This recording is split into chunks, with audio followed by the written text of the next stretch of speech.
What's up, man? What's up, dude? Tell the world who you are, what you do. Give us a little rundown of who I got in front of me right now. I am Bruce Kalman, and I am a chef by trade, restaurateur, whatever you want to call it. Been doing that for pretty much my whole life. Yeah. Outside, that was the only thing I've ever done outside of like wanting to be a rock star. Because I play music, I play guitar and I sing, and I played in bands for a long time. And but just the chef thing was my backup plan. Because my dad was always like, "You guys can do the music thing, but you have to have a backup plan because the music thing sucks. The music industry is rough. Yeah, great bands are a dime a dozen, but stellar bands aren't." And so we weren't a stellar band. We were good. We were fucking good. We opened up for Meatloaf. That was kind of fun. Yeah, you did? Yeah, we did. Hell yeah, Meatloaf's the shit. That was awesome.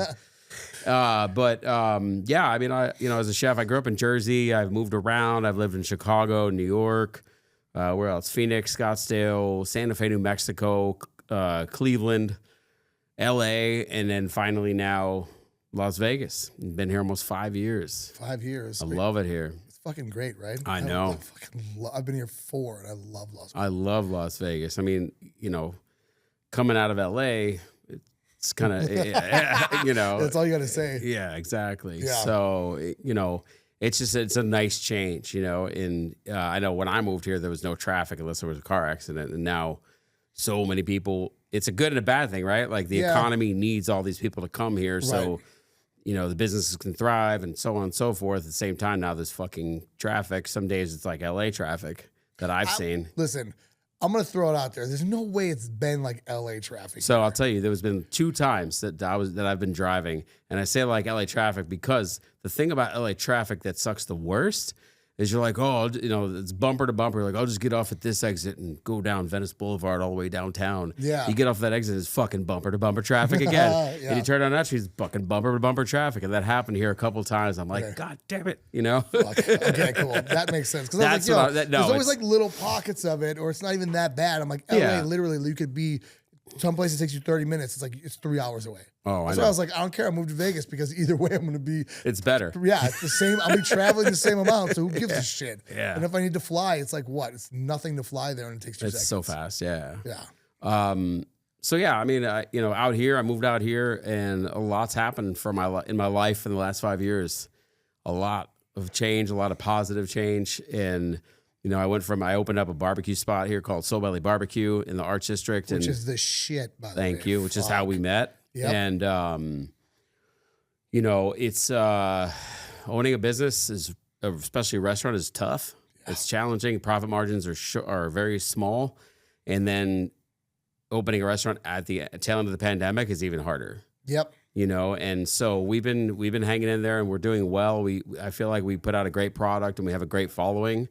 And the Arts District too is like in the process of development, and there's tons of residences. I think something like 1,500, 2,000 residences being built right now all around the Arts District. So it's what it needs. It needs residents, it needs infrastructure, it needs all those things for all the businesses like mine to thrive. And now I'm the food and beverage director. In addition to owning Soul Belly, I'm the food and beverage director for this company that is building this project called Midtown. And it's a little bit further north. Like the English Hotel is like just north of Charleston on Main, has the Pepper Club restaurant. And then behind there, they own all that land. They're knocking everything down, and they're building, it's like 6 8-story towers, residences, hotel. And I'm going to be curating all the food and beverage for the entire neighborhood. Currently, I just redid the menu at the Pepper Club and reconcepted it. It was this Asian fusion concept, and now I've gone Italian with it. Which is my bread and butter. That's my thing. It's what I do. Fresh pastas and, you got to come in.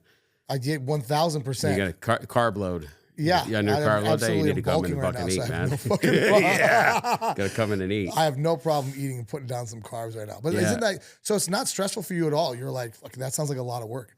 It's not that it's, listen, there's stress and everything, but it's how you it's how you manage your stress. And, we can talk about that, how everything that we've done together has helped me manage my stress and help me be a better leader in a lot of ways. You know what I mean? And because I'm happier, I'm more comfortable, I'm more confident, you know what I mean, all those things. And so now I'm in this position where I'm like an executive director almost, and I have a full chef team as opposed to being the chef owner that's teaching chefs. Yeah. But also coming in and opening the smoker, or coming in and, you know, having to close the restaurant, or, you know, carve or work the back cook line, and, you know, prep or do all that stuff. I don't necessarily have to do that. I'm kind of this extra body that's in a sense kind of like a consultant, you know. That's how it should be, though. Well, yeah, it should be, but you know, especially with slimmer margins, it's tough. Yeah, like I can't, you know, it's Soul Belly. It can't just keep what I'm getting paid and then just bring in another chef on top of myself, on top of the other chefs I had, because it's just labor will kill you, you know. And so I was offered this position. I'm very excited about it. The women I'm working with are the most amazing people I've ever worked with, quite honestly. And they're making me feel good about what I'm doing, which, you know, gives you confidence. You're not constantly being questioned. And, you know, I've already shown them great results, and they're like, you got this. We're not, you know. It's like you're getting a place to shine and not have to worry about, being micromanaged. You're like, all right, they see you for your talent. And like, just be you. That's all we need. And that's fucking awesome. And when I started there, when I walked in the door there, it was a different place than it is now. And really, I mean, it's changed in such a dramatically amazing way, positive way. It was like a lot of people didn't give a shit, you know, and it's just misled, and you know, the food was, because of that, especially the food's not being executed. Everything's haphazard. Yeah. And the chef team, they're great people. Yeah. You know, there was other underlying things going on that, like, where their hands were tied for different reasons and they couldn't hold people accountable, which is always, you know, the animals are running the zoo at that point, you know? Yeah, it's like you can always blame the chefs and all that and what's going on. It's like there's always going to be leadership at the top that's going to be creating people that are probably brilliant at their job. And they're not able to bring on any of that brilliance because they're being fucking micromanaged or some stupid shit's going on. Yeah, and I came in and I'm like, fuck all that shit. We're done with that. We're going to figure this out. Somebody doesn't show up to work, you're going to write them up. And then we're going to write them up until they get gone. You know what I mean? That's right.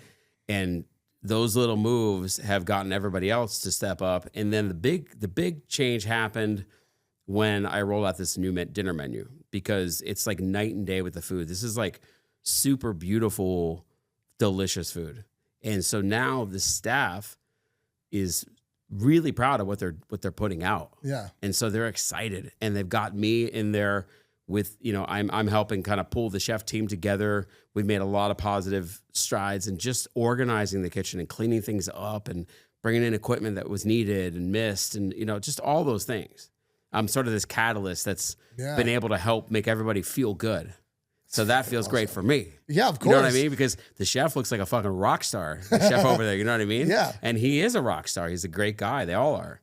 And, you know, but you know, to be honest, like, I walked in there and I'm like, we're going to have to probably lose 90% of this kitchen staff. Yeah. From what I'm seeing. Right. You know, there was no drive, no focus, no nothing. But that all comes from leadership anyways.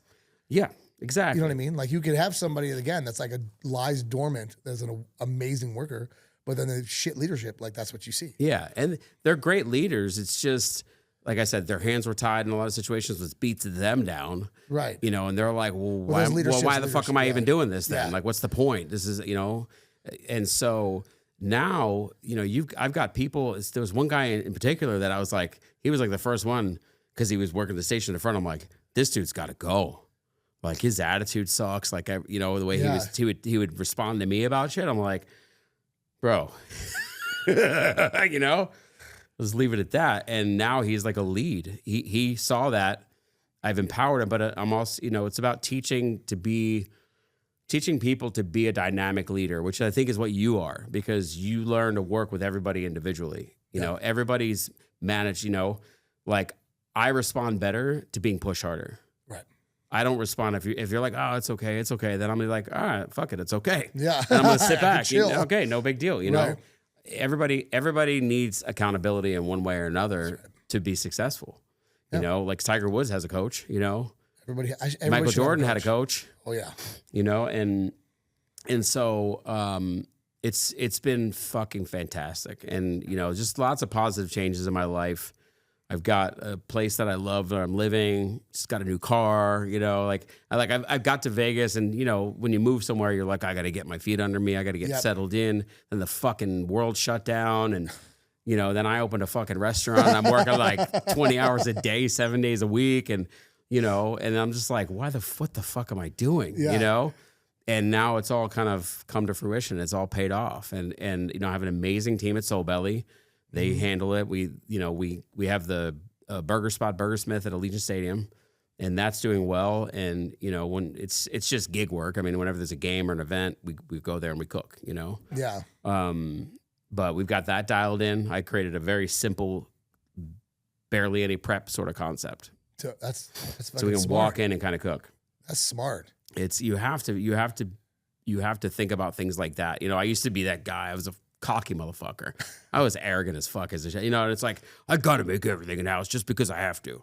You know, and even like going into Pepper Club, I was like, we're gonna make homemade ricotta cheese because it's better. And then you know, a weekend, I'm like, you know what? Let's find a ricotta that's just as good. And we did. I'm like, okay, that's one less thing we gotta fucking worry about. Yeah. You know, making not only getting it done, but making it consistently and making it taste good. Yeah. So, you know, it's just shit like that. But you know, all throughout this, you know, the thing that in my life that has changed my life the most is meeting you. You know, it has, man. It's like, I can't even explain it. I mean, you know, and you've already learned about me that I can be a stubborn fuck. and you know, you were coming in and eating, and I was 330 pounds. Yeah, you're big. Before I was big, you know. When I met you, I was down. I got down to like 300, and then I was like, enough's enough, and I started slowly working out, slowly watching what I was eating, based on what I knew. Yeah, but it wasn't structured. It was like, go to the gym. I'm like, okay, I'm gonna go, so I fucking go in the doors, and I'm in there. I feel it. Yep. Get in a habit. What am I gonna do today? I'll do shoulders. So what exercise am I gonna do? How many sets am I gonna do? How's this structured? And I would just do shit based on what I was taught, because I've worked out with trainers in the past. Yeah. And what you brought to my life is structure. You know what I mean? And you brought that discipline that I needed. And like I told you, I'm like, just fucking tell me what to do and I'll do it. Yeah. And you fucking told me and I did it.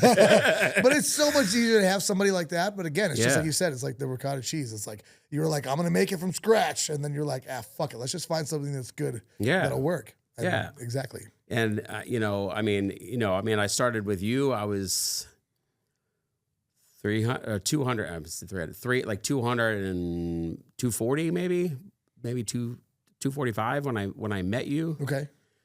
And then through that process, that was in September. From September to March, because March is when I shot Barbecue Brawl on Food Network. So I was down to 183 fucking pounds. You're fucking moving too. And I was like, fucking moving. Dude, and I was like watching that. I was like, dude, oh shit, he is a fucking gone. And it was so different because I've done a lot of food TV and like running around with that extra 100 pounds is fucked. Yeah, it's fucking horrible. I did it. But I woke up in the morning, I'm like, what? I feel like I got hit by a bus last night just running around and cooking. You know what I mean?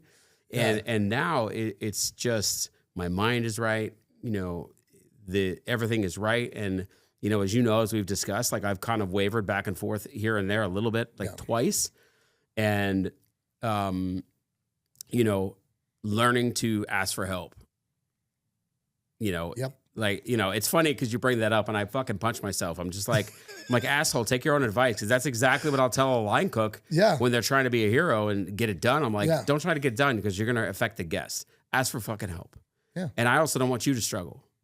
It's okay to be like, hey, can you plate these dishes for me? Yeah. And keep cooking. You're going to feel better, you know? And so, but, you know, I just get in this place where, you know, I start falling back into my old habits. Right. You know, and start making excuses like, I don't need to go today. Fuck, I'm just going to eat that. No big deal. And then all of a sudden I'm up at 2 a.m. fucking eating a jar of peanut butter out of the fridge. You know what I mean? Yeah. And it's fucked. Yeah. It's fucked. And I'm doing it and I'm telling myself, don't do this. And I keep doing it. Yeah. Now, like that I've reeled myself back in, it's been a few weeks now. Yeah. I've already down like 10 pounds. I'm already feeling good. I'm already seeing the results like quickly again, the definition coming back and the way I feel. Like I worked out today, bro, and I felt like a fucking superstar. I'm getting better sleep. You know, I was strong as hell today. Hell yeah. You know, and I think also part of it is this new position because my schedule is much more flexible. Yeah. So I drop my son off at school like 7:30, go to the gym, get my shit done, and then I'm like, oh, cool, I got time. I'll walk a mile, walk 2 miles, or I'll fucking go sit in the sauna for 10 minutes. I sit in the sauna with a sauna suit and a sweatshirt. It's fucking gnarly. It's good that when you get out, you're like, Bro. you feel so good. You feel so good, but during you're like, fuck. Oh, I don't mind it at all, man. That's dope. But I'm used to working in hot kitchens, so. Oh, that's a good point. You know, I'm used to that shit, but. But you said something cool, like even like you being in the fridge and like you going back and forth and like everything that I talked to you about, and I realized like, you know, something I heard before, and there's this whole story behind it, but I'm just gonna keep it simple. It's like you can't take your own advice. Yeah. And it's this weird fucking curse that we have. But it's a beautiful curse because we're supposed to be able to ask people for help and get that where we're struggling, but we have the best advice for everybody else. Like you have amazing advice for chefs, cooks, like everything that is going on. Like you're like, nobody can do it better. But then when it comes to you, you can't take any of that. And that's a fucking curse. But you know what it is? Like, and part of it, and trust me, through this transition, I've never done more inward thinking in my entire life. That's right. You know what I mean? And one of the biggest things that I learned about myself was that exactly that, like, you know, you can only control what you can control. You can control yourself. Right. You can tell yourself, put that fucking piece of cake down and don't eat it. Yeah. I don't care if it's there. Throw it in the trash. I mean, the other day, 2 days ago, for example, like I got home, I had my meals. I had one more meal. It's my ribeye with green beans and 2 eggs and butter. And I didn't have any fucking steak at home. And I'm like, God damn it. I don't feel like cooking anything. That's right. So I ordered like a steak shawarma thing, and it came with like rice and all this shit. And I took the fucking steak off and I threw the rest of it in the trash. I'm like, I'm just going to put the steak on there. I'm going to eat that. It's probably not 100% what I'm supposed to be eating, but it's close fucking enough. You know what I mean? But that's the point. Like, I think people go like, oh, it's going to be this. Like, if you're not prepping for like a muscle show or doing something crazy, like this isn't supposed to be something gnarly. That's beautiful. Like everything there is more important than if the steak is right. Yeah, but you know, I make it gnarly.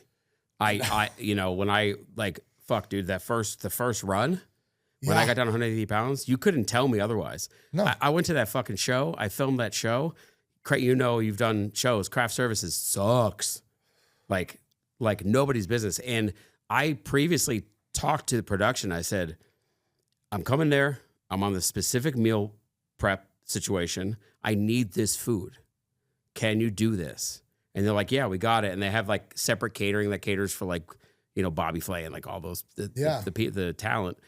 And so they would cook me meals, but it still sucked. Yeah. So where we were staying was a 3-minute walk to a Whole Foods. And then it was like a 3 more minute walk to Gold's Gym. I got a fucking membership for Gold's Gym. I was there 2.5 weeks. Sick. And I worked out at least 6 days a week. Like before we go shoot, I'd get up 5 a.m, go to the gym.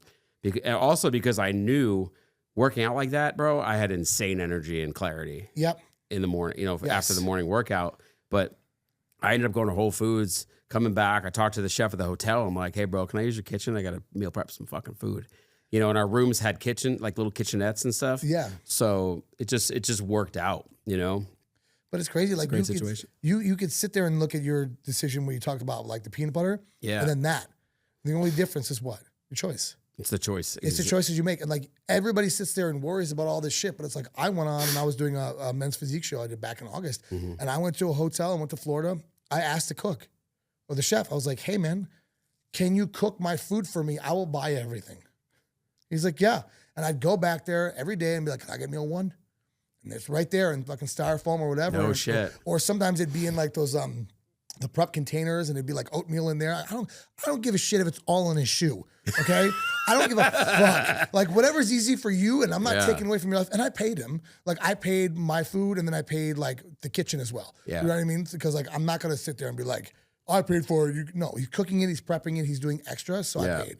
But the point was I was able to get it done and stay literally in line with my goals because of that. And nobody wants to ask people or feel bad, but it's like, dude, nobody gives a fuck. Yeah. You know how many people are asking the weirdest shit in America right now for the weirdest things and the weirdest reasons? You can't ask to be like, hey man, can you get this chicken for me? 100%, dude. Like it's a simple fucking choice. And it's like literally going to be the difference between what you look like and how you feel versus like being a piece of shit. Yeah. It's just a choice. I think the biggest thing the lesson that I learned out of all this is chefs are some of the most giving people you ever meet in your life. Yeah. It's all we do all day is That's we your give. job. We give. It's literally our job. We give to our staff. We give knowledge to our staff and love and attention. Sometimes, back in the day, a fucking beatdown. We give to our guests, right? We give to the community. We're like, there's so many chef-driven charities out there. And the one fucking asshole we don't give to is ourselves. Yep. Because we're so busy giving to everybody else. And so that was a big moment for me. That was like almost like a defining moment for me in this journey is like, yeah, fuck, man. Like, damn. Okay. Like you have to give. I need to start taking care of myself. Like they say, and it's funny again, taking my own fucking advice when I'm teaching chefs, for example, like how to coach the team. Yeah. And if they whatever, I use the analogy of like when you get on a plane and they do the safety thing and they're like, always put your mask on first. I say that all the time. Yeah, me too. But I don't fucking do it. I do it now. Yeah. Of course. Like I said, in the mornings now, like I get there, I try to get there as early as I can, unless I'm scheduled and like next week we're changing the brunch and I have to be there in the morning. Right. But, I get in there when I can. I drop my son off at school. I work out. I come home.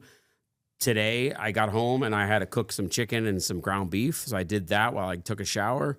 And then I made myself breakfast, and I feel great. I don't feel like I had to rush out the door and half-ass any bullshit.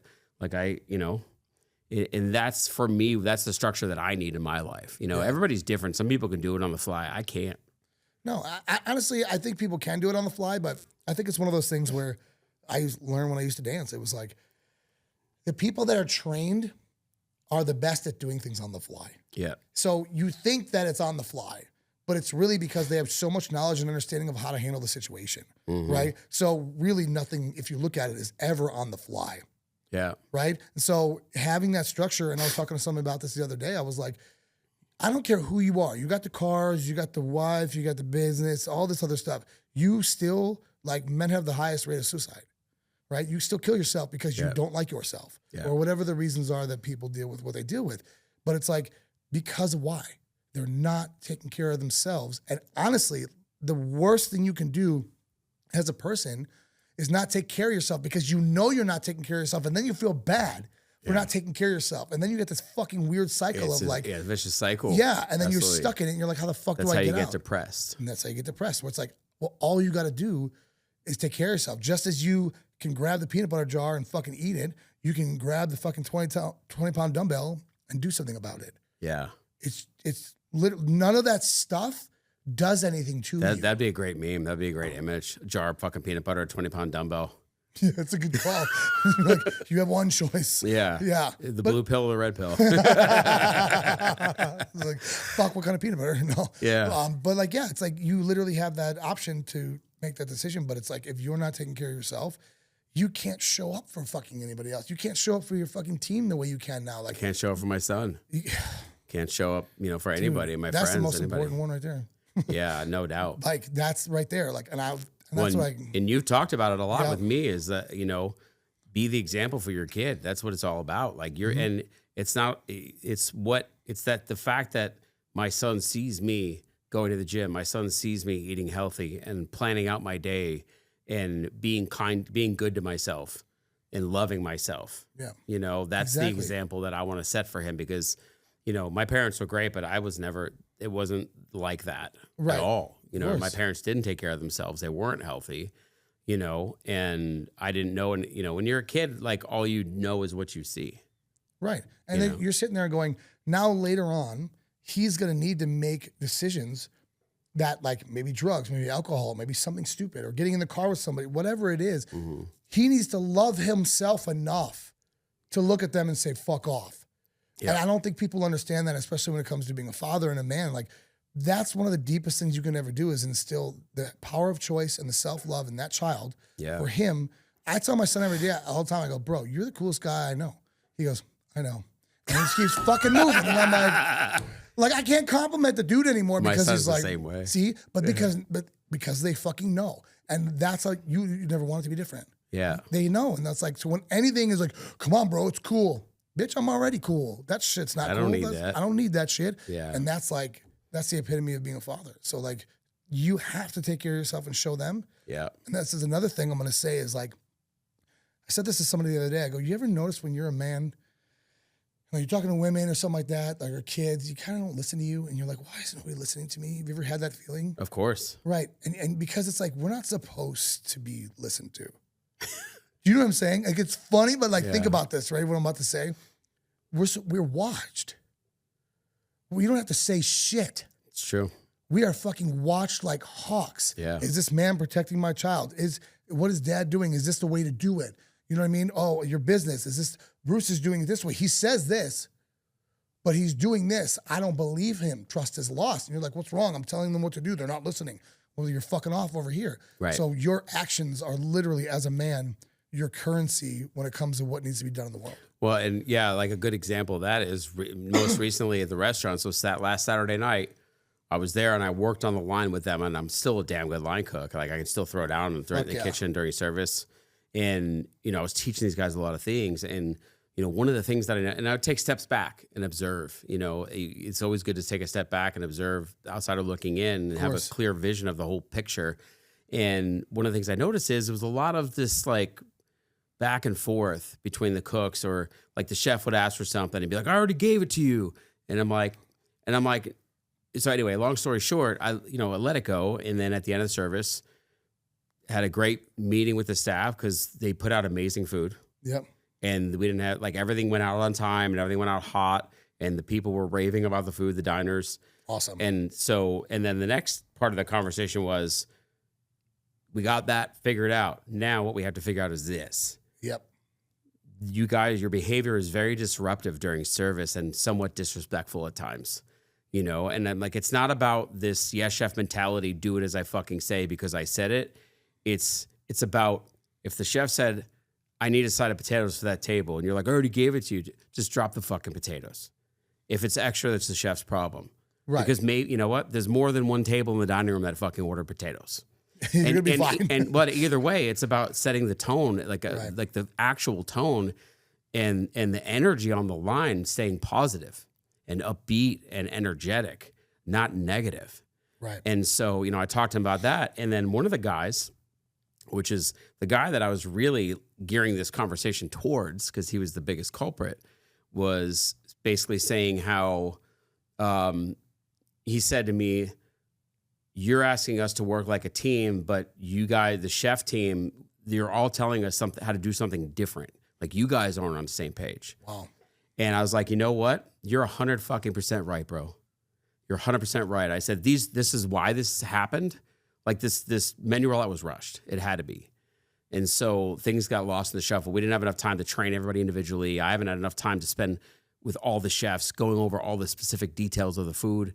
And so I said, you have my commitment that we are going to get on the same page. You have my commitment. And I appreciate you saying that. Because you don't want to ever be like, shut your fucking mouth. Like, you never want to, you don't want to let people say something and then disregard it or not follow through on it. Like, to your point, you know what I mean? And so I followed through. The next day I worked with this guy. He came in guns blazing because he felt heard. People just want to feel acknowledged. People want to feel like you give a shit about what they have to say. And they'll work to the fucking bone for you. And I knew there was something wrong because when I was talking to the team, he was just like, his face was just shut down.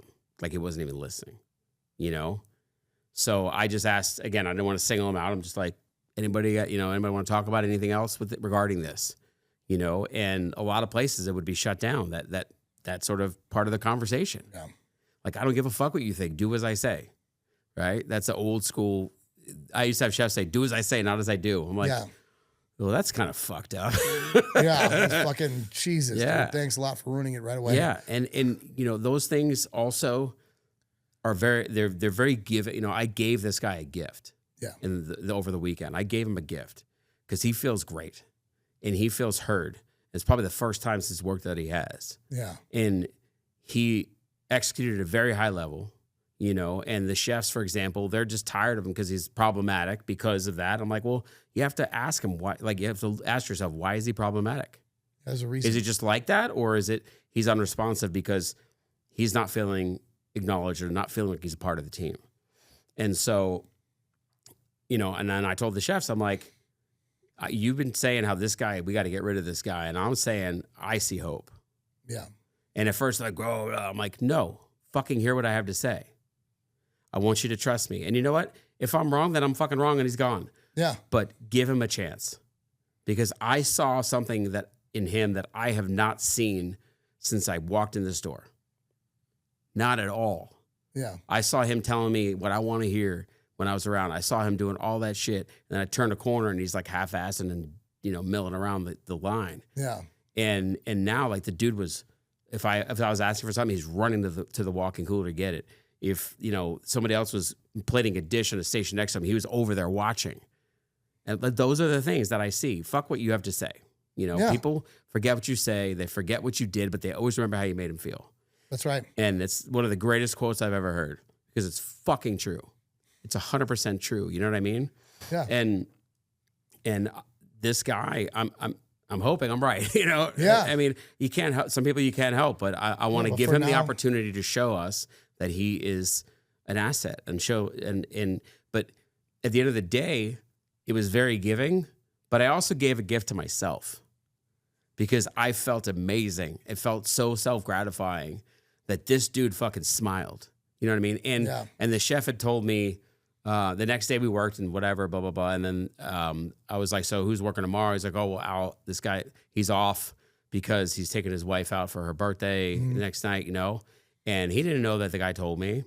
And I was just talking to him. I'm like, hey, man, I heard you're off tomorrow. I hope you have a great time with your wife. I heard it's her birthday. And he's like, wow, he's like. He gives a shit about me. He gives a shit about me. Yeah. I'm like, oh, where are you going? What are you doing? You know what I mean?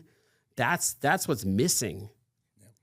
You know, and there's this whole thing, like, you gotta treat staff like people, not like employees. Well, they're fucking not people. like workers. They're fucking people. They're fucking people. And they're there and they're a team. And they're taking their time and their life to be with you. In restaurants, it wasn't like that. No. I worked in kitchens in New York. It's like, do it or get the fuck out.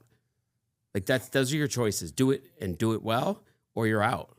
Like, they will literally throw you out in the middle of service, and they have somebody waiting basically to take your spot. Of course. That's how it was. Now, it's not like that. But I'll say this, you know, and in between then and now, kind of in the middle of the time period, I would say things like, man, I wish it was like the old days. It was so much easier. You can just fucking yell at people and tell them what to do, and they have to do it. Yeah. But it doesn't feel good. You know, it doesn't feel good. And it doesn't feel good to me. Like, I've had situations where a chef, like, would just harbor these feelings and stew on something that happened or that was said for weeks and then pull me aside and blow up at me. You know what I mean? And I'm like, I let him talk, you know, let him get it out. I'm like, do you want to know what hurts me the most about that? Is that you went home that first night and you felt like shit. And I'm like, I care enough about you and about people. I don't want you to do that. Yeah.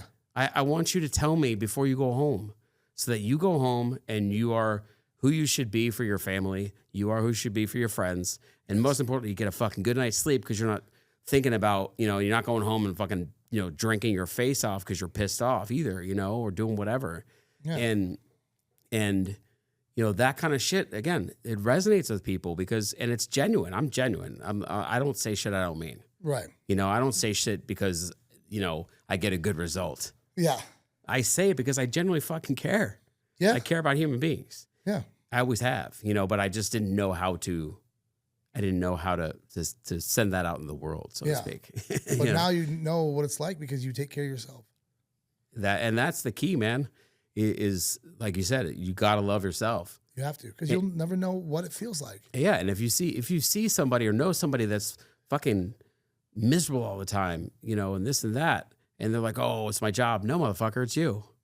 That's right. It's always you. Because you're projecting this out in the world. And I've learned that when going down this journey, and I would I'm taking a lot of pictures and posting, that. And thankfully, I was able to inspire a shit ton of people to sign up with you or just to get the fuck in the gym or get healthy. And everybody's sending me messages and all this. Dude, it was like the best time in the world for me. It felt so gratifying that I'm like helping people with this because I know how it feels to be, to be in that position. Right. Where you feel like hopeless. Like I'm just going to be 300 pounds the rest of my life and feel like shit. Yeah. I remember what I told you. Yeah. I was like, now it's the time where you're going to need to start helping people because that's what happens. It's like you do it for yourself and then everybody's giving you all this gratification. Yeah. And then you need to, in order to keep that up, you need to turn it around and start taking that and going, I know what this feels like now. Yeah. This thing you feel on top of the world, I need to create that and instill that in others. You have to give the gift. You have to share it. If you don't do that, you lose the gift. Yeah. And that's like, it's almost, God, fuck, even right now, I'm just thinking it and feeling it. It's almost the most beautiful thing. If you don't share or give your gift, you lose it. Yeah. And anybody who lost it, like maybe, when you, reverted back to doing some, eating in the fucking fridge and shit like that. Yeah. It's like I stopped posting. Yep. You stopped posting. Like you stopped being this thing because you didn't give your gift. And that is selfish. Yeah. And so now you turn back onto being selfish and you feel bad because you're not taking care of yourself again. And then now you revert back to the fucking bullshit. So it's like, it's the same evil disguised in a different fucking outfit. Yeah. And that's all it fucking is. 100%. And people need to understand what it's like in this journey just to just know what evil is, no matter what it wears. And whatever the journey is, I mean, it doesn't have to be health and fitness or anything. It's like anything, like taking somebody under your wing in a career or whatever it is. It's like there's nothing more gratifying to me than seeing somebody else succeed because I spent time and I helped them. Yeah, and it's such a better thing. It's almost like, money won and money earned. Yeah. You can sit there and I could win $1 million and I feel great. All my problems are solved, blah, blah, blah. But there's an emptiness to it. Well, the other thing about it is, and one of the things I love about you, and I'm like this too, is I don't take credit for a chef's success. Right. I put them out there. I let them. You take fucking the did credit. it. Like, yeah, they all did. I had They to did do the was work. use my fucking mouth and some fucking clicking to the computer to make a plan. But I'm giving you the credit. I give you the credit because you did it. I know, but at the same time, like it was you're the catalyst. You are what helped me get my fucking shit together and be like, okay, enough's enough. Yeah. And like there was times where I was like down on the 180 pounds and I was like under 25% body fat, and I'm like taking pictures and I literally looked at myself. I'm like, damn, I'm a sexy motherfucker. Fuck yeah. Fuck yeah. You know what I mean? That's right. And that's how you should feel, I've never felt that way. I've never felt that way about myself. Because you fucking are. Like you literally, your face, bro. Like if I didn't see you and didn't know you from the difference, I'd be like, who is this motherfucker? But I would be like, who is this sexy motherfucker? Like, you know what I mean? When I would see you, and this is honest, because we didn't see each other all the time. And so it was like I'd come into the restaurant or maybe you wouldn't be there or something. And then I'd see you and I would look at it like the clothing you'd wear too. And I was like, this motherfucker right here. You know when somebody feels different when they're dressing a certain way, this is what I noticed. Stop wearing black. Right? Start wearing colors. You start wearing colors. Your pants not wearing are different. loose clothing. Yeah, that's it. Loose clothing. And I was like, this motherfucker, dude. Bro, he looks good. I went from a 4X shirt to a large. I wear large shirts now. I wear some medium fucking pants. That's fucking awesome. It's I got insane. some pants that don't fit me anymore. I've been bulking and getting bigger. I went through all my clothes and I was like, nothing fits. I bought brand new shit and it's like gone. I know. Yeah. I'm like, fuck. But that's sick. Feeling. Like you got like, and that's what it looks like. And you can just fucking tell like you're a different person when it was like you lost that weight and you're this guy now. But again, like you just did this fucking thing. And now your job in this world is to give that motherfucker, just like you gave it to that chef and you said that, to give it to these women that give you this opportunity. Like the cool thing about you is you don't fucking waste it. Yeah. In this aspect, you did a little bit when it came to back. And I told you on the call the other day, and I was like, and this is what I really realized. We always have something. There's always one fucking thing that is like ruining us inside. And I've been like, I can't tell you, Bruce, like this last, probably maybe month, I'm like, what the fuck is Bruce going through? And I'm like trying to like feel it, understand you, listen to you, watch your social media. I was like a fucking universal spirit fucking detective. I'm like, what the fuck is going on? Because this motherfucker's not going to say shit to me. No matter what I say to him, he's not going to tell me. And I realized that I was like, fuck, this motherfucker is doing it all on his own. And then he's literally going, I did that, cool, whatever, bullshit, next thing. And that's what I used to do. I used to be like, I did this, cool, for everybody else. It's not good enough. Do more, do it next time. It's not good enough. And it was almost like you're putting yourself fucking down for doing good deeds. Yeah. And you're like, why? Because you can't do it by yourself. You can't row a fucking, imagine if you had yourself in a little fucking dinghy and you're like, I'm going to cross the ocean. Or you had a fucking ship with a bunch of motherfuckers who had their job. You'd sit there at a fucking Apple, and by the time you realize you're fucking there, you don't have to do that much work because you surround yourself with other people that are helping you. Absolutely. And that's literally the only thing. And I looked at you and I was like, I don't want you to fucking do that ever again. I don't care how small or how big that fucking moment is. Yeah. Text me, the group, whatever it is. And like, you don't have to worry about anything else and share your gift. And I'm like, bro, you do that. I'll probably never fucking see you again except for fucking in this world of fucking success. I'm like, well, fucking, I used to be friends with Bruce. Well, no, which man, I always, would, which always. I would love. Always. My thing is, I used to say this. I was like, dude, if I never see you again because you're so busy and so successful and so happy, I literally feel like we're best friends. Like I don't fucking, that to me is what I want everybody to feel and do. Well, like, the amazing thing, you know, is that it is really true. Like what you put out in the universe, what you get back. And when you finally let go, you know, like I took care of myself. When I say let go, I let go of my bullshit. Yep. I let go of my excuses. I let go of my reasons. I let go of the fact that I thought I was going to just be 300 pounds the rest of my life and feel like garbage the rest of my life and be uncomfortable the rest of my life. I let go of all that. You know what I mean? And all these amazing things have come to me. Life is literally changed. This position that I've got right now has changed my fucking life in so many, like more ways than I can explain. Do you think you would have gotten it the old you, being the old you? I may have, but I wouldn't be doing as well as I am. And I probably wouldn't be able to keep it. That's a fucking cool answer. No, it's fucking, no, it's but it's fucking true. But it's a true. Cool fucking answer. It's true. But, you know, part of it is like, you know, when I was like I was, I'm kind of like holed up, you know, or I'm like out fucking drinking with friends and whatever, and not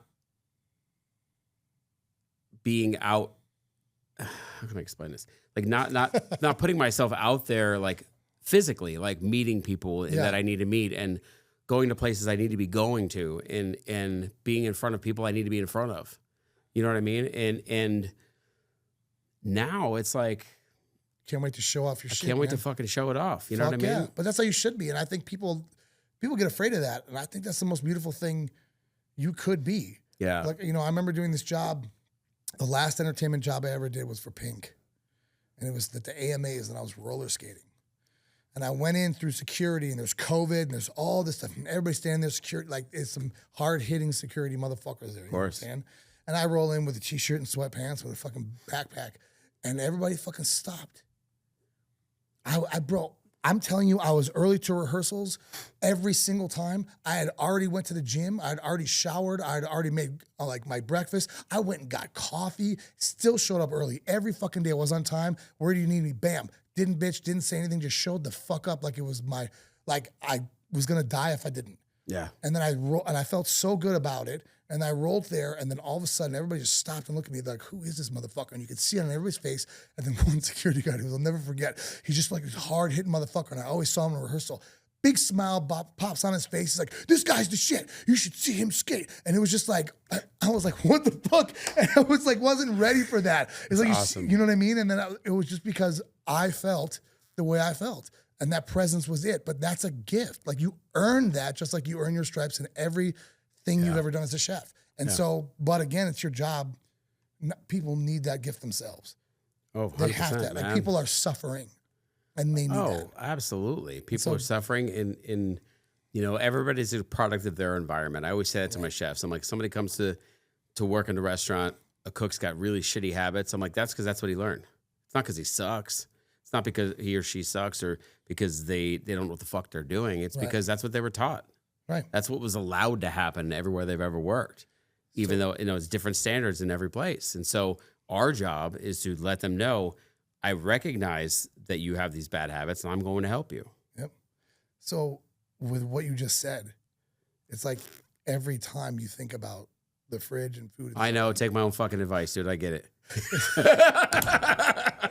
I know. Why I did told you look you. and say that same thing in your you. fucking head? But like, again, I said, you just this weird curse. We cannot take our own advice. We just can't. That's why we need a coach to look at it. And that's why I'm like, when I have a coach, bro, I'm telling you, I vomit my problems because I don't know what's wrong. So I say, here's the fucking, all over the fucking table. Like, you're a professional, you fucking pick. And then when they pick, I go, right, run it into the ground. I don't care.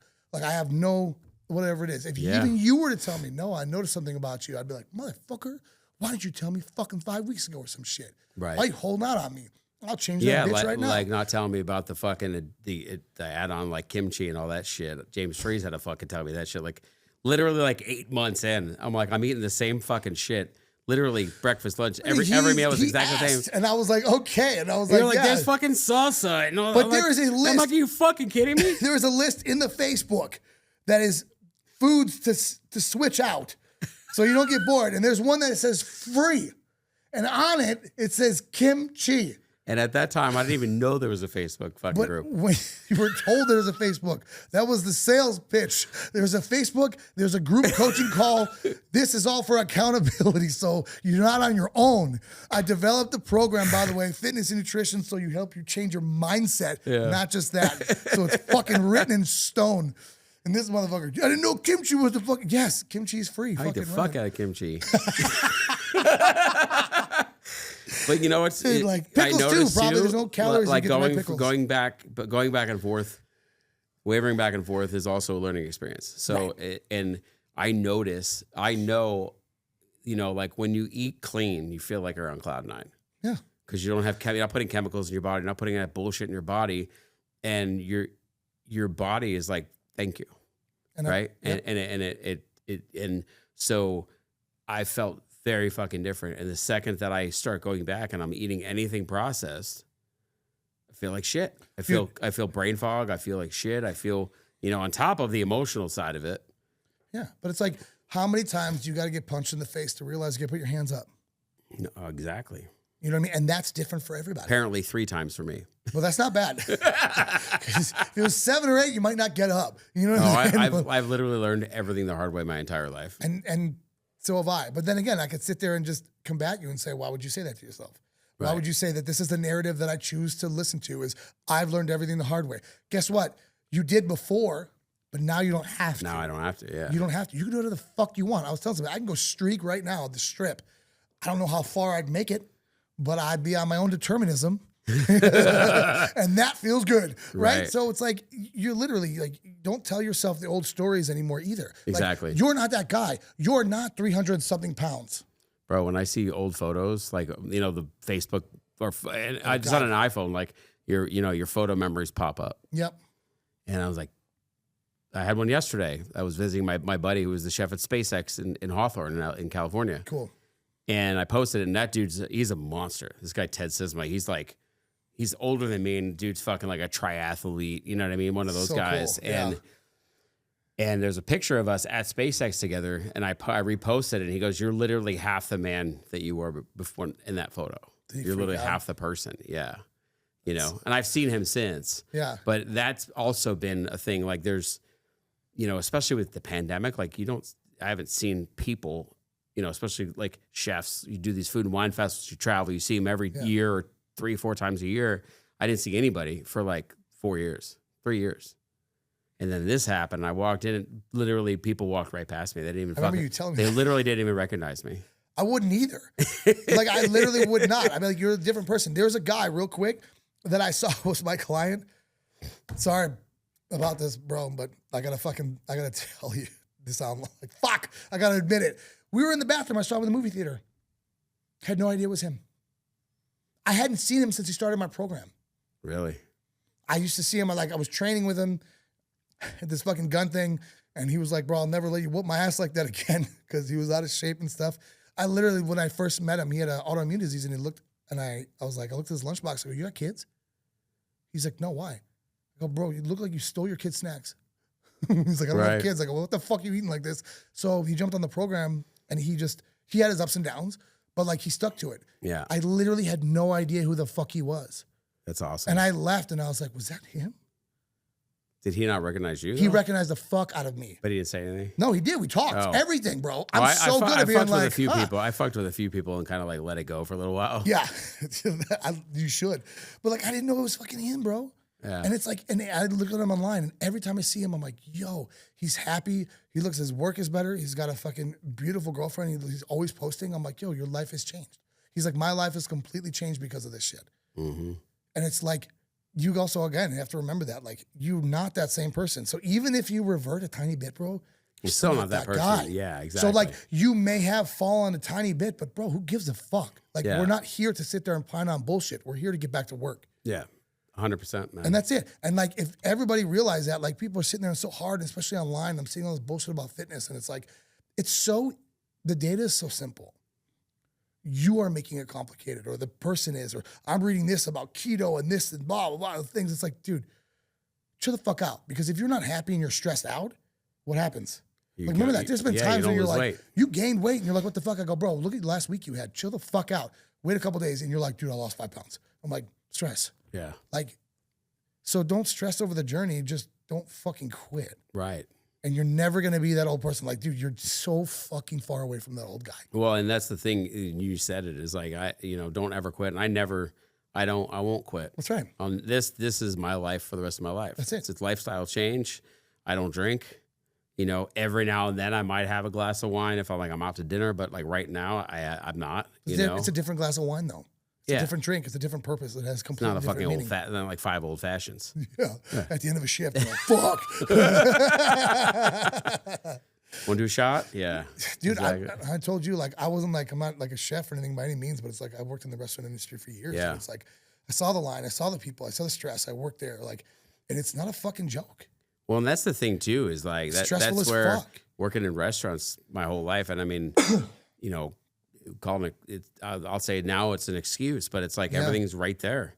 So you couple being stressed the fuck out and having a rough day with, I'm gonna eat that fucking lasagna and then I'm gonna go pound 5 drinks because it's literally all right in front of me, Well, and it's at my fingertips. Yeah, but it also at the moment, And I don't want to go home and fucking cry. Like I don't want to go home and be alone. So right, I'm gonna hang out with my friend lasagna and my old fashions. and his friend old fashions. But it's like it immediately makes you feel good, and that's what people are chasing, instead of the ability. And I was telling somebody this the other day when I was training him. I was like, working out is weird. Your body signals pain is a signal for you to stop because it's close to death, right? So if you're lifting weights and you're putting yourself in pain, it's kind of fucking psycho if you think about it. Yeah. So you have to be able to ride the line of, am I going to hurt myself, pain, or I'm pushing myself past the pain because I'm growing. Right. You know what I'm saying? And like, that's a big deal when it comes to the lasagna and the drinking. Am I going to push myself past the fucking pain? Right. And grow? Or am I going to sit there and fucking take it up the ass again and think maybe tomorrow? And then tomorrow is 5 years later and I'm 400 I'll go to the gym tomorrow. Yeah. Yeah, I'll do this tomorrow. I'll change my ways tomorrow. Yeah, and people think I don't have enough time. No, your time management sucks. Yeah, it's an excuse, and I learned that. It's like You're one of the busiest people I you know. got to change your verbiage. Yeah, I didn't have time versus I didn't make time. You know what I mean? Exactly. Just like that. You got to take accountability for all your actions. Right. Just like I said before about being hard on yourself. I grew up. I'm tough. No, you're not that guy anymore. Like you have to think about it. Like everything you've ever done, had yesterday, you're not him. Yeah. Let alone fucking 6 months ago. And it was funny because I used to really focus really hard about changing my story, about being this fucking drunk and all these things. And I didn't realize that like when my wife had my son, she went through postpartum really bad and I had to like keep her alive. Yeah. But things happened to me mentally that I never talked about. Yeah. And I never went through because I'm not going to make it worse on her. And who am I going to talk to? No guy I know during the pandemic having a fucking child and having low testosterone levels, because that's when I found out my levels were like fucking 200, psycho, like nothing, and like overweight, drinking, and then I got to keep my life alive. plus then take care of this newborn because she can't really do it because she could kill herself. Yeah. You know what I'm saying? That's heavy. It's heavy. But guess what? I thought I was telling myself an old story from like 15 years ago. Right. I was telling my old story for 3 years ago. And one day I was running. I was doing a run. I went for a fucking run like I normally do my cardio or something. And that's when I realized that. I go, motherfucker. I was focused here and I was still doing this fucking thing. So really, I got to look back and go, yesterday. Yeah. I'm not that guy. You know, it's interesting too, man, because like that's the other thing is like spending more time alone, doing your own thing. You think about things a lot more. A lot more. A lot more. You like need you that space. really get deep. And you need that space. Yeah, you really get deep into it.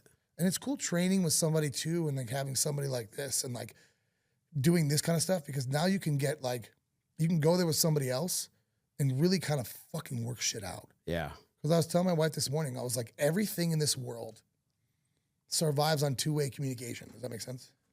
My son's calling me from school, and I promised I would answer. Okay, go ahead. So I need to answer. No, it's fucking more important than this. Do it. Hello? Hey, love. I'm recording a podcast right now. Do you want to say hi in the microphone? Say it. Wait, let me put it on speaker. Say hi. Hi. Are you having a great day? You having a great day? Awesome, brother. Well, I'm gonna pick you up as early as I can, okay?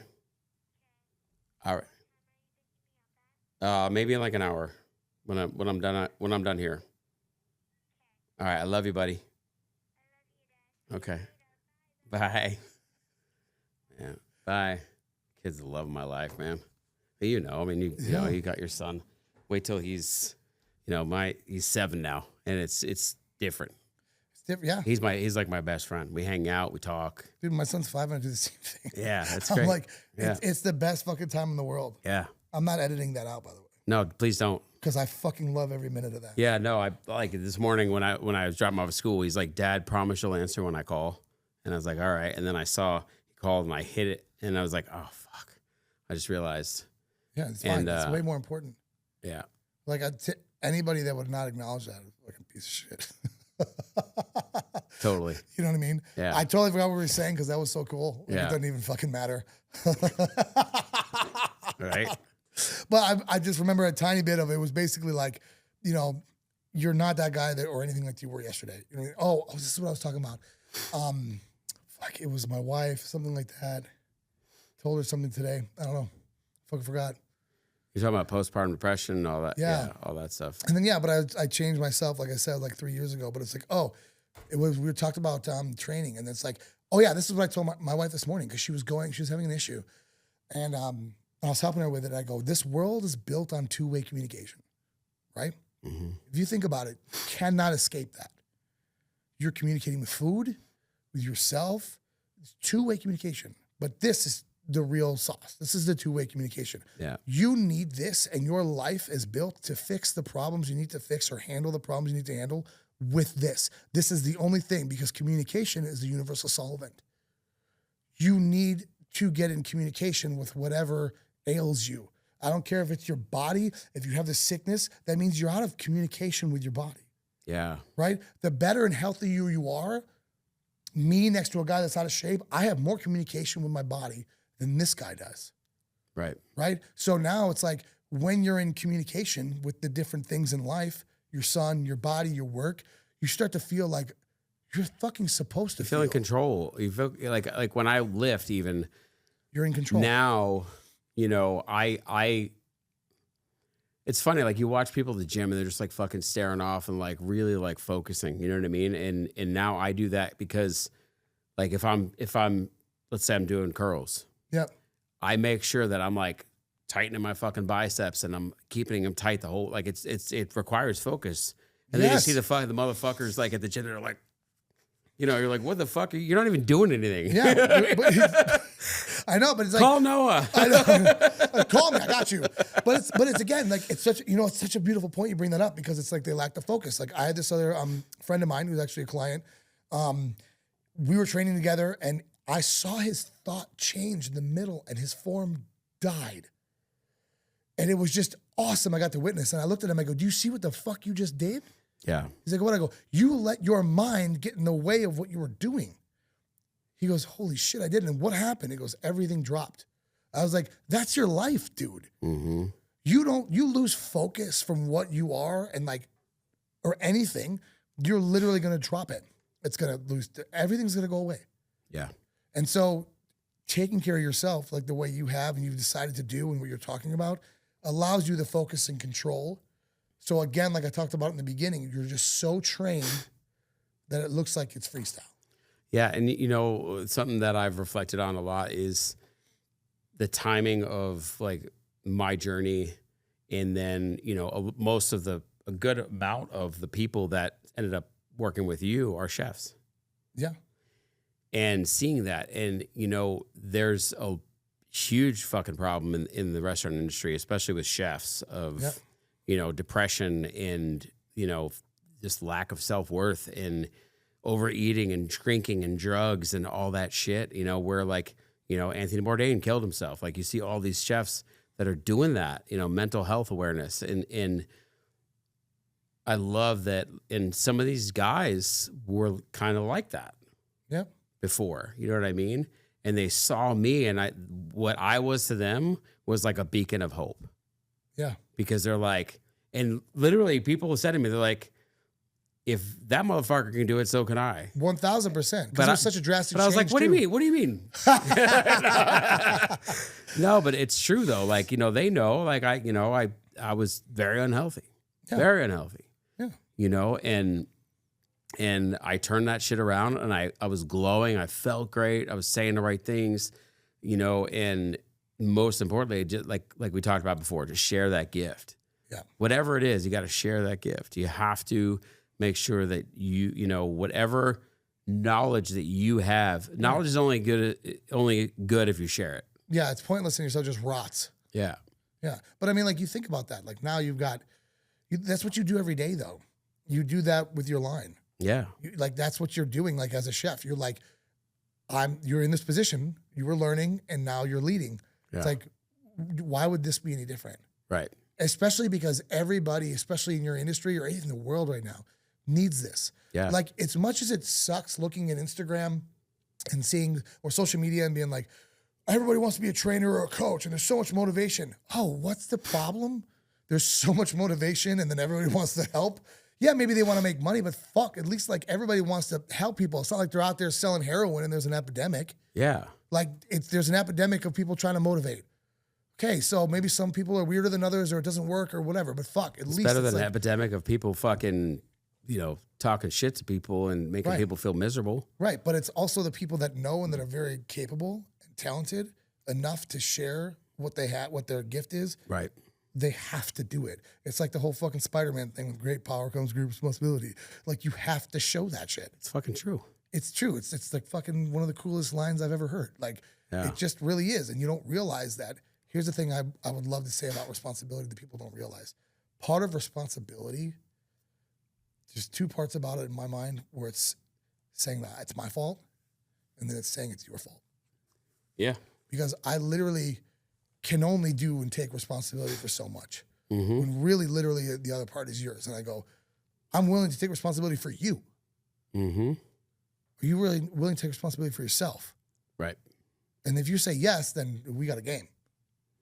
If you say no, cool, I can't help you. Right, exactly. It's that simple.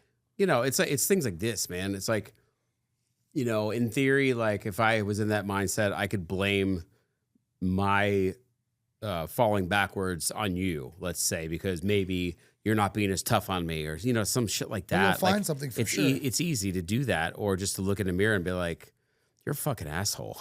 Yeah. You know what I mean? Like Yeah, get your shit together. Yeah. And you know, I'm learning so much, and I feel like now in my life too. I mean, I'm in a much different place in so many ways. And I mean, you know, I just started listening. I do audiobooks because I can't focus. I can't read. I love audiobooks. I'll fall asleep reading a book, or I'll like wander off. So I do audiobooks, and I'm so with that. It's one called The $1 Trillion Manager. Cool. And that one of the owners of Midtown was like, you should read this or listen to this. And, you know, you think $1 trillion manager, it's going to be about like, you know, the mechanics of how to make millions and, you know, or build a huge company. And I mean, in essence it is, but I texted her today and I was like, thank you for sending me that, because it's not at all what I fucking expected it to be. It's about how this guy did what I've been talking about, which is, you know, treat people as fucking people. This guy knew everybody's names. He knew everybody's wife's names, their kids' names, where their kids went to school, like all that shit, because he cared. Yeah. That's all it takes. All it takes. It's not a technique.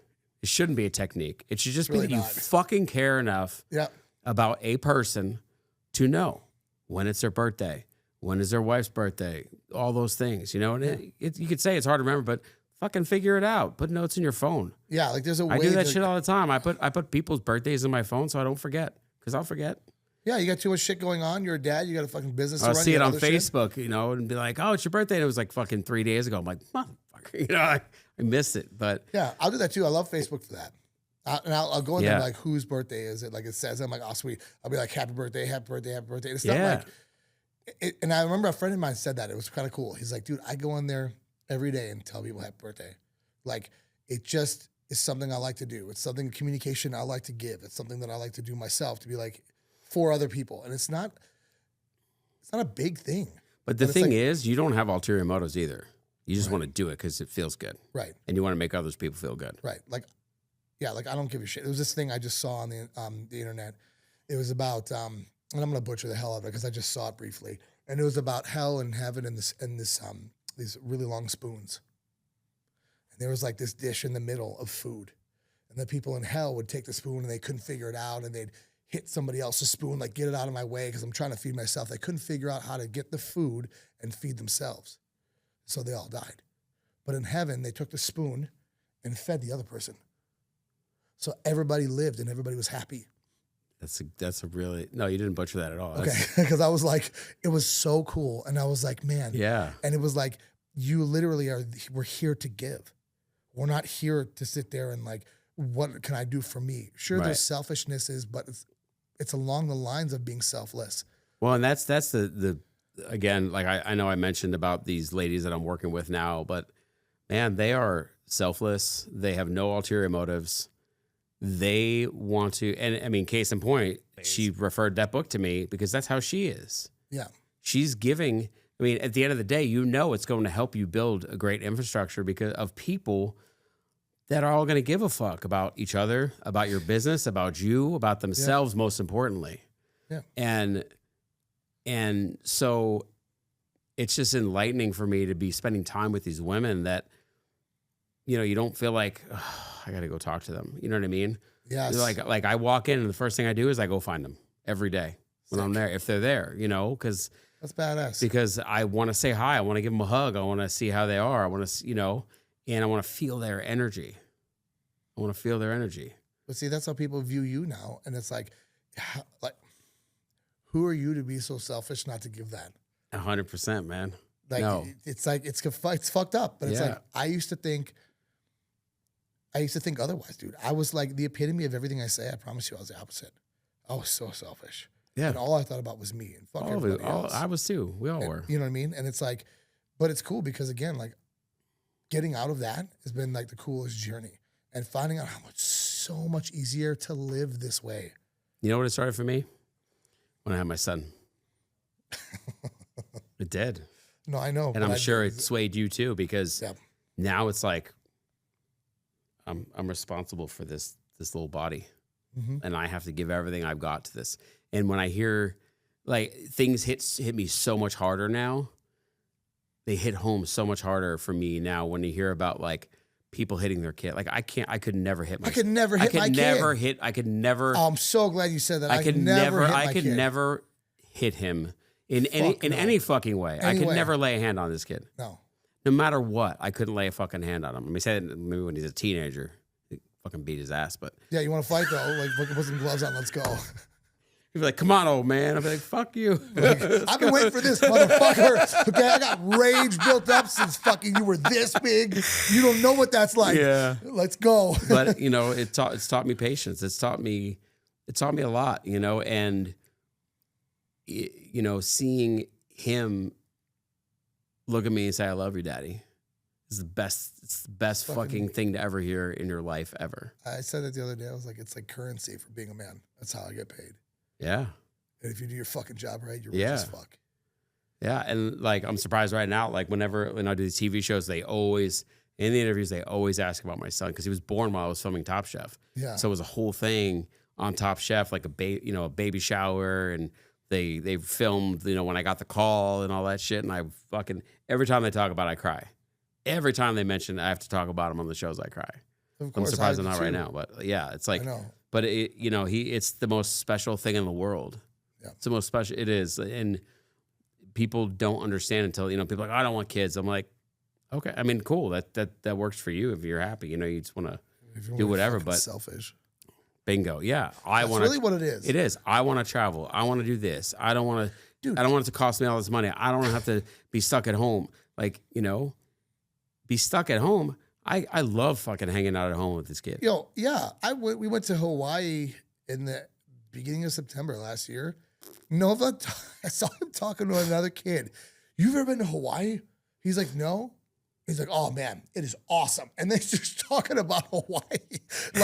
like 4-year-old, yeah. Yeah, you know what I mean? Like you're 4 years old. He's 5 now, as of yesterday. And it's like, you're talking about like, you know. Oh, that's right. Yeah. Tell him I said happy birthday. Well, he'll be like, oh yeah. We were watching Barbecue Ball. It was so cool. He was like, oh, Bruce. I was like, yeah. And I like it because he knows his people. You know what I'm saying? Like his friends. And so, you know, traveling with him is so cool. It's way cooler. Like, obviously, I'd love to travel with my wife, and I have. And there are times where I will travel with my wife alone. Mm-hmm. But with him, dude, watching your son, like, see the world, see things, experience it, like, that's fucking, it's like you get to be a kid all over again and do this through not fucked up. Bro, I took him to New York for 8 days over Thanksgiving. See, because that's where I grew up out there, and like, so we spent time with my brother's sister, spent time with my brother's sister-in-law, my sister's house as well, and got to see his cousins. And you know, we went to the fucking slime museum. I mean, I'm sitting there like feeling slime. I'm like, oh, this is awesome. I got to make my own fucking slime. I'm like, I'm a 53-year-old man playing with slime. Fuck, but it's fucking cool, awesome. Right? Like, I don't give a shit what anybody But like says. you said, like him in New York and him don't really agree. That's for sure. Like it's overwhelming. I mean, there's no two ways about it. It's for a kid that's grown up in like a place like Las Vegas that's super chill to go to New York and there's like millions of people around you everywhere you go. You know, it was a lot. It was a lot for him. It's a lot. It was overstimulating. But you know, he got to go ice skating at Rockefeller Center. Like. Cool. Got to do some cool shit, you know, and I got to experience that with him, and you know, it's amazing. It's just and nothing better. Nothing better. And I talked about that just recently. I was like, I think the epitome of being a man is like the moment where you have a kid, and it changes you. And you and somebody actually, the guy that was here before you, he was like, you either answer the call or you don't. And a lot of guys don't answer the call. They fucking bail. They bail. But it's like, not only are you bailing on yourself, like you are bailing on the most wonderful thing as a man that you could fucking do. I could never leave this kid. I hate like not seeing him. I know. Yes, I know. It's hard. It's hard like not being around him. They're your buddy. Like I love the fuck out of Nova. I'm like, dude, like you're my homie. He's a cool kid. Thanks. He's a super cool kid. Yeah, we were building Legos this morning. I was like, I had shit to do, and I was like, fuck it, I want to build Legos with this guy. Like, you know what I'm saying? Does he help you? What with Legos? Dude, like, I help him. He fucking builds his own shit. He follows the directions and builds it. Actually lies. Jude's starting to now, but like Jude'd be like, Daddy, let's do Legos. He'll pick one out and then like he'll sit there and play with them while I'm building it. Oh no. Really? Yeah. He literally, you should have him come over and do Legos with Nova. Nova builds, it's insane. He'll actually look at the picture and build it. Jude does the same thing. And I'm like, you motherfuckers. And like, it's almost like you're skipping, but like you don't need it, which is smart. But he'll follow the directions, and I'll be like, yo, follow the directions a little bit. And then he kind of gave me slack this morning, and I was like, bro, because if this piece messes up, all the way down the line, you're gonna have a problem. You have to redo it. Yeah, you have to take it all apart. So just focus a little bit more, and then it's gonna be fast. And this dude, I'm telling you, I was trying to cook breakfast. Look what I did. Fuck. All right, cool. That's amazing. Next page. Do that. I'll be right back. Before I got to the eggs. Oh, like, Daddy. I'm like, son of a bitch. But it was like the coolest thing, you know? Yeah. And like they're just the coolest motherfuckers, man. I don't think I wouldn't do life without it. Like I would never change it. Yeah, I can't. It's funny you say that. It's like you can't imagine life before. Yeah, almost. I can't. I don't even think about it. Like I'm just like this is the best thing in the world. Yeah, and so giving them your full self. Well, and that's exactly it too. To talk about bigger motivation. My dad died when he was 59. My mom died when she was 62. They weren't healthy. I lost years with them. Yeah. And my dad, and I don't want that for him. In fact, last night, he couldn't sleep, and I'm like, "What's wrong?" He's like, I don't want you to ever die. Like, and that whole thing. And I'm like, oh my God. I'm like, well, you know what? I'm like, that's why I've been doing this, because I'm going to live for a long fucking time, bro. That's right. I'm going to see you graduate high school. I want to see you fucking get married. I'm going to be 65 when he graduates high school, by the way. But you know what? Dude, I've got friends in their 60s that look like they're, I remember when I was younger, I look at somebody in their 50s, I'm like, that motherfucker's old. But people used to look old. They used to look old. But no, my in-laws right now, my father-in-law's about to be 70. My mother-in-law's around the same age. These motherfuckers are Canadian, dude. You see them on skates, they float. And the other day, I had the fucking bouncy house, and I'm watching my mother-in-law climb in the fucking bouncy house. I'm like, what the fuck is going on? And you know what I mean? And like, but it's different. It's like my mother is laid up in a place where she can barely move, and people have to take care of her. Yeah. And she's the same age, if not younger, than my mother-in-law. And then like, my dad not as capable. And I'm like, these people are doing things. And like, why? Because my wife is on them about their health, because she wants them to live long, and she won't let up on them. And it's like, yeah, you want to live long, you want to be happy, like you want your world to change, get fucking healthy. Yeah. Like there's nothing else that will fix it. Yeah. As you know. And so on that fucking note, we hit time. So I want you to tell the people where they can find you, your Instagram, your restaurants. Give them a little fucking rundown. I know you know how to do it well. Yeah, I do. You're this. not a stranger. I do this a lot. So on Instagram, I'm at Chef B, Kalman, B Kalman. And then I've got all my other pages for Soul Belly. It's Soul Belly BBQ LV. Burgersmith SB is the burger place at Allegiant. And right now, especially, it's going to be pretty easy to find me at the Pepper Club. That's where I'm spending most of my time. But, between there and Soul Belly and whatever else, but, and then it's just my name on Facebook, because it's who I am. I got a couple TV shows, a couple more competition shows coming out this year. Oh, fuck yeah. I haven't gotten the dates yet. Tournament of Champions, I did it second time. And then an all-star episode of Guys Grocery Games with a bunch of Food Network people. That shit was fun. That's going to be fucking That shit was fun. Some of the shows weren't fun. They were fun to an extent. Yeah. Even if I did well, like they were fun to an extent, but they were hard. Like, and the way you're treated is different. And like, Guy Fieri is an awesome dude. That's fucking rad. He takes care of people, man.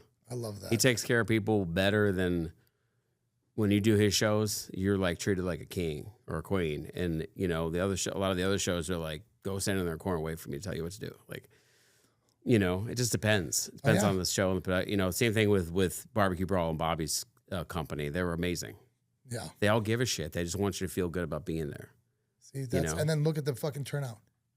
Once again, what happens when you feel good? What happens when people feel good? But if you feel good as a person, show up, and you like yourself, it spreads. Hell all right, yeah. cool. Well, thanks, man. I appreciate you being on. I appreciate me with this. I fucking love talking with you. I'm gonna be posting like crazy now, so you better be and take the shit out of me.